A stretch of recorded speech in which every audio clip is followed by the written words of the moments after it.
taking over, that's a promise, not a threat. Uppercut season off top, you stop breathing. The truth of the matter is we got paid a lot of money and we were supposed to perform. You know, this is what this fight was about. We fancied the fight, Puerto Rico versus Mexico. Those are wars. And sometimes when you're in the gym, you're training for something, and then when you come here, some people deviate, but we came here to war. So, you know, we wanted to go to war the whole entire 10 rounds. You know, we didn't want to, you know, coast and adjust. We know what she was coming to do, and that was the game plan. The game plan was to earn the money that we got paid. Amanda looked very comfortable in that conference. I mean, there were some rounds, I believe it was round 7, where she was throwing the 1-2 consistently. Yeah. Oh, did you hear my trainer saying it, screaming in her 1-2. corner? Yeah, we found a home for it, and I thought, you know, well, let's have a little bit of fun. But, you know, then in the 10th round, we were like, you know, go back to the center, bite down on your mouthpiece, and perform. It seemed like, you know, when you had the head clash, when she started bleeding, it seemed like, you know, she was so comfortable. It was like she wanted to keep seeing more blood come. Yeah, no, I mean, Erica always leads with her head, so, you know, I had one, you know, I mean, actually I won the referee, but I told him, you know, look for that, because she always does that in all her fights, she leads with her head, but this time I think it kind of like backfired on her, and she was the recipient of the first cut in the fight, you know, but like I said, all in all, you know, it was for Puerto Rico to do something that Puerto Ricans never had, Undisputed Champion, and in the gym, we went through this every day. We were like, listen, we're going to go in there and we're going to be in shape to fight for the entire 20 minutes. And that's what I believe happened tonight.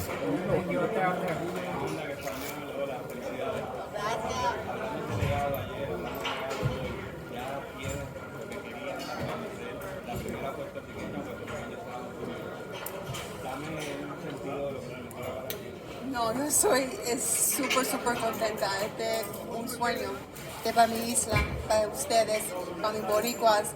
Y I'm over the moon ahora mismo. I just can't wait to go back to the island y disfrutar mi gente. Y soy contenta.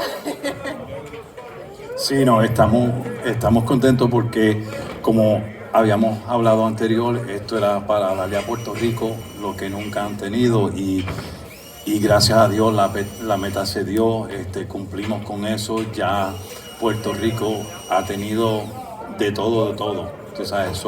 Ahora lo que hacemos es pelear para los fanáticos. De ahora para adelante ya lo que queríamos hacer lo cumplimos. Ahora es lo que ustedes digan, lo que los fanáticos pidan.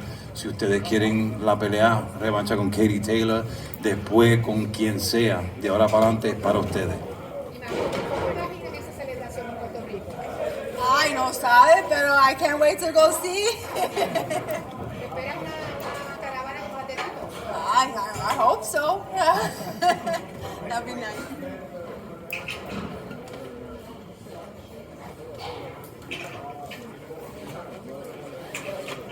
No, I didn't. No, I guess she figures that she had to. I don't know. Keep coming. To me, it didn't really matter. I didn't see a change in her.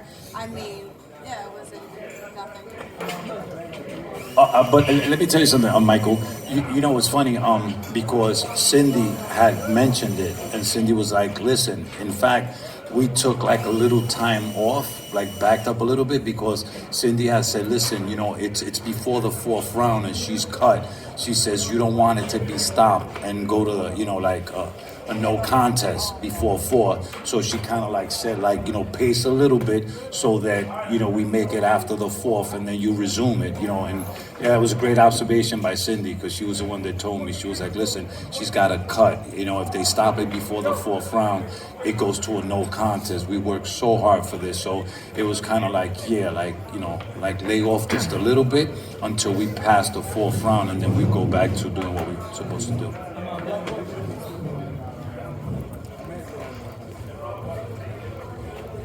What, right now? We said Ireland? I'm enjoying this victory right now, and leave me alone for a day or two, and then we can talk about that. We knew we were going to Ireland. You know, it was the plan. You know, Katie Taylor was super respectful and honorable, and she fought us here in New York. You know, we're Puerto Rican, but this is basically our home. And we promised, and one of the things that I had said was that the only way I take the Katie Taylor fight if it's in Ireland. You know, she deserves it. She's an advocate for female boxing, and like I said, to us as a business, it's never personal. So we have nothing but love and respect for her, and it doesn't matter where you put Amanda Serrano and Katie Taylor, they're gonna give it their all. Wherever you put them, it doesn't matter. What's good for Amanda Serrano? Like, you know, seven. Whatever the fans want. I mean, we've accomplished everything that we had set out to do as a team, and now it's just to honor our fans and give them what they want. So if they want us to fight Butterbean, then we're gonna call them up and fight them. We say she's the greatest woman of all time. I mean, for her accolades. I mean, you can say whatever you want to say. It doesn't sound good when we say it ourselves, you know. But I like to believe that Amanda's one of the 3 top women in the world. So yeah, I'll take that, but never say that we're the best, because there's other great women out there. We're one of.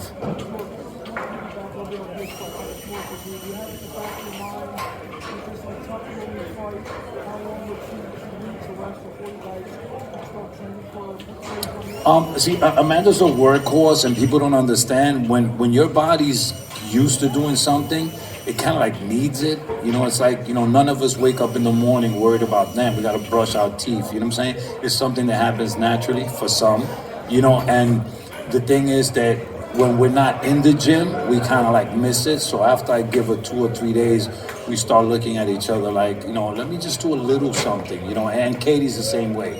Katie was in the gym, I understand she was in the gym that Monday after the fight with Amanda. And I'm more than sure that I'll give Amanda a couple of days off and she'll go to the gym and do something. You know, it's just a lifestyle for us. Well, we won't start training hard. I like to say maybe like the second week of March. She's in great shape. She just went hard 10 rounds. So we're not going to lose that in the next 2 or 3 weeks. So like the second week of March, we'll start, you know, a Katie Taylor fight camp. Amanda, you just go on the wave of emotion that came out when you heard for the first time that you Undisputed, and just talk about just being here in front of basically the third crowd for the second time now, and just how they responded and reacted to just your performance overall. Man, wasn't the crowd amazing? It was super cool, and that's why I love the Hulu Theater, you know. I mean, back at the big garden with the Katie Taylor fight, the fans were amazing, but here it's so small, intimate, so I felt like I was celebrating with them. But throughout the whole camp, I manifested it, I thought of it, and I was so emotional because I'm such a proud Puerto Rican, and to give back that to my island really touched me, and really I do everything for my island, so that really, I had to be the happiest up there then when they announced my name. Amanda, not trying to like, you know, show you out the glory, like you've accomplished literally everything to like men as well. Like, So we should quit. what I'm saying is that, you know, to beat it's kind of like not really a lot for you to do because everything. When you kind of look at that moment and say, I'm just going to retire on top You know, that's a hard question, man, because when you think about it, you know, Katie could have done that herself. Katie could have sat on the win and said, hey, listen, I just beat Amanda Serrano. Let me just leave on top. But, you know, fighting, like I said, is internal and is a lifestyle. And you know, it's hard to tell a fighter, like, to hang it up. You know what I'm saying? I mean, I still bump into former world champions that are way past their prime. And the first thing that comes out of their mouth is, I could still do this. I think I could beat that guy. I could beat the other guy. You know, it's something that's internal. You know, sometimes we as trainers and managers, we have to, you know, pull the plug for them because fighters don't quit, man. Yes, but once I say I'm retired, I'm done. I'm not gonna retire for a little while and come back. But yeah, no, I mean definitely the rematch with Katie Taylor, and then we have the trilogy. Amanda, heading into tonight, there was a lot of talk about the Katie Taylor rematch. Did it weigh on your mind at all, knowing that you had a job at hand for that fight? No, like I said before, I wasn't thinking about Katie Taylor this camp. I mean, we knew it was there, but I knew I had to go out and perform to my best abilities. If I didn't look good today, my coach would have been like, we're not going to take the fight with Katie Taylor. If I didn't win today, that you fight can't cannot happen. overlook and get the type of money that we're commanding for a Katie Taylor rematch if you don't perform like this. You know what I'm saying? I mean, you have to fight and you have to look good. You know, you have to, make people believe that, you could pull it off on the rematch. You know what I'm saying? So, we knew that if we were successful tonight, that fight was looming. But in camp, we didn't want to talk about it. In fact, we told a lot of the people, the personnel, we don't want to talk about it. We told the interviewers, listen, I'm going to get up and I'm going to walk away if you start talking to me about Katie Taylor, because we have to give Erica Cruz respect. She deserves it. And obviously, had we not given her the respect that she deserved tonight, we would have been on the end of a different storyline.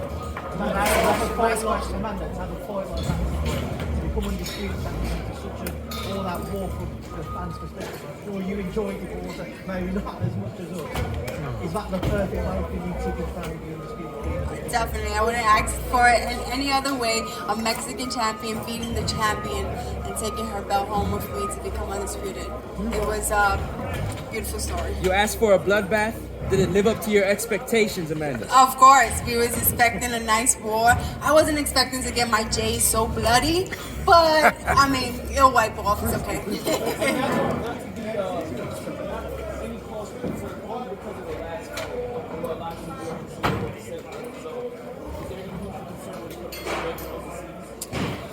To be honest with you, I mean, yeah, as a manager, trainer, and I'm family to her. She's my sister-in-law. There's concern with that, but like I said, at the end of the day, there's you have to take risk. You know what I'm saying? There's no way in the world you are gonna make it to the top and be great.